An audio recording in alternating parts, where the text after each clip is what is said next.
Crips e Bloods. Salve, salve, rapaziada do canal, tranquilo, suave. Hoje eu vou falar sobre a história, a guerra de territórios dos Bloods e dos Crips. Aquelas gangues americanas lá que às vezes tu vê nos filmes, nos clipes de trap, de rap, os malucos de azul, os malucos de vermelho. Enfim, as duas gangues têm origem em Los Angeles, na Califórnia. E foi em 1969 que dois jovens afro-americanos de 15 anos, Raymond Washington e Stanley Williams, criaram a gangue dos Crips. E usaram a cor azul como a cor que representava a gangue. Eles começaram um pequeno pedaço do bairro de South Central em Los Angeles. No início a gangue foi ganhando força, dominando territórios em sua área, pois era forte e protegia o seu povo em uma cidade de muita violência e racismo. A gangue no início não era violenta ou cometia crimes pesados, mas com o tempo a gangue foi dominando outras áreas e não tinha dinheiro para sustentar as brigas que cercavam seu território. Então começaram a cometer assaltos e venda de drogas para comprar armas e metralhar seus inimigos. Isso deu a eles bastante vantagem no início, e eles cresceram tanto que existia 3 Crips para matar um membro de outra gangue.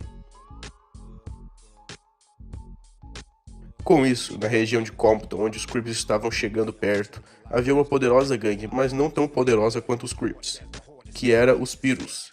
E eles se aliaram com outras gangues, inimigas dos Crips, para se defender e formaram os Bloods, e usaram a cor vermelha para representar a gangue, sendo o oposto do azul, que era dos Crips.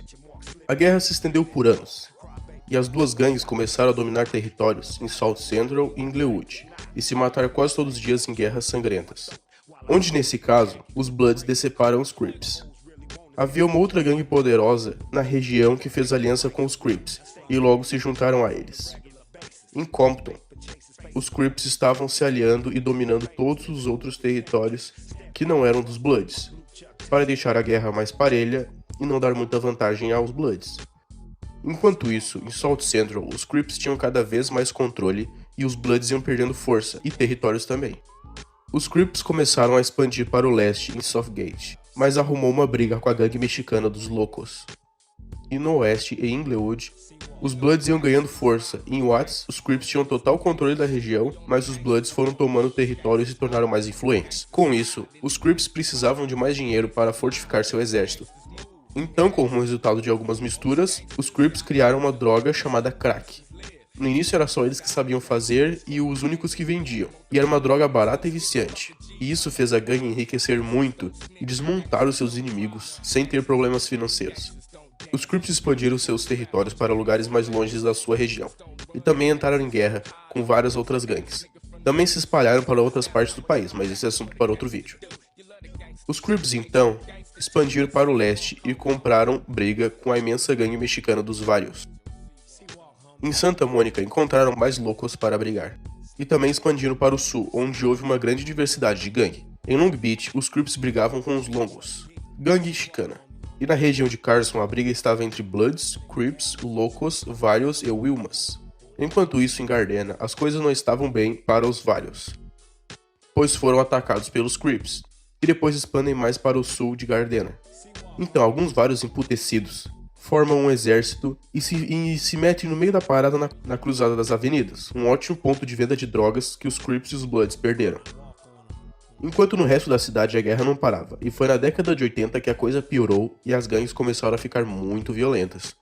Então o último líder dos Crips já na prisão, Tuki, fez um tratado de paz que diminuiu a violência, mas não anulou por completo. Mas a guerra ficou mais tranquila com o tempo.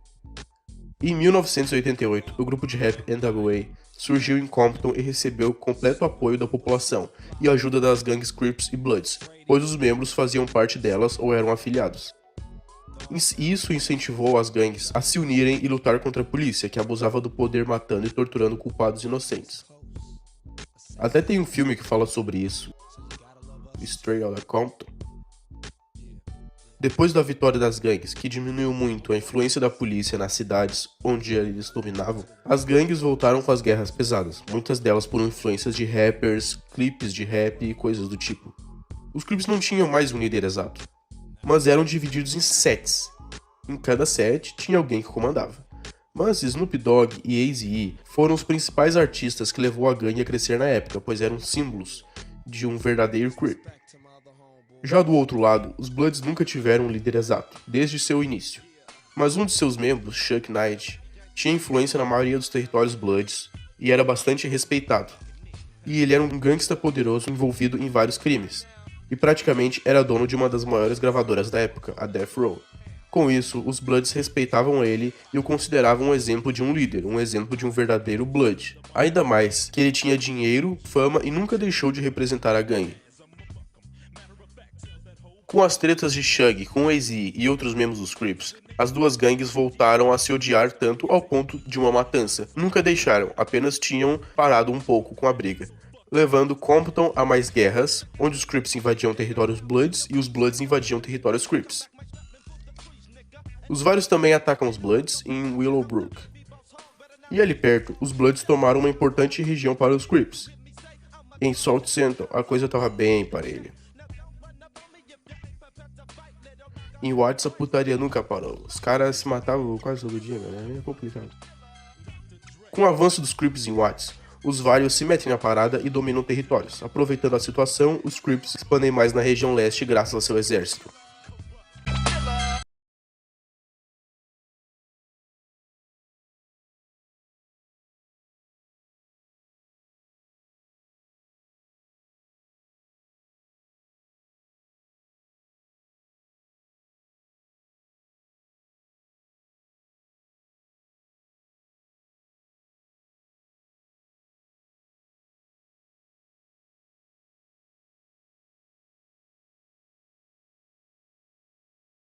Mas o tempo foi passando e durante os anos, as guerras começaram a mudar.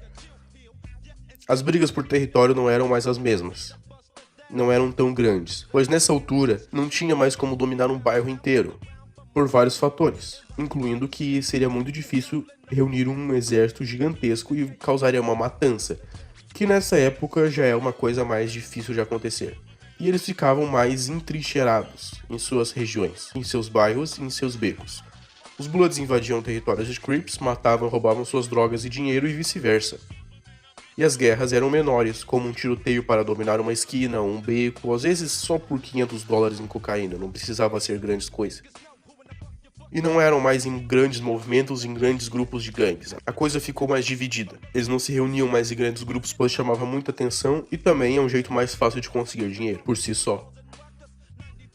E durante os anos não mudou muito, pois é mais lucrativo agora ficar em seus territórios do que se arriscar invadindo outros. Às vezes é preciso, mas não é mais como antigamente. Mas os tiros nunca param, né? Bom pessoal, esse foi o vídeo. Se quiserem um vídeo sobre alguma outra gangue, ou a parte 2 desse vídeo, ou até uma outra versão, deixem nos comentários e deem bastante likes que vai sair.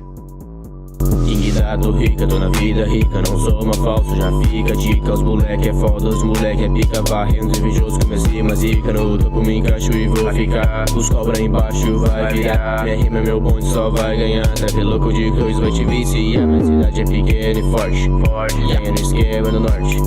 Esse é meu lema pra morte, pra fama já tenho o passaporte. Minha cidade é pequena e forte, ganha no esquema no norte. Esse é meu lema pra morte, pra fama já tenho o passaporte.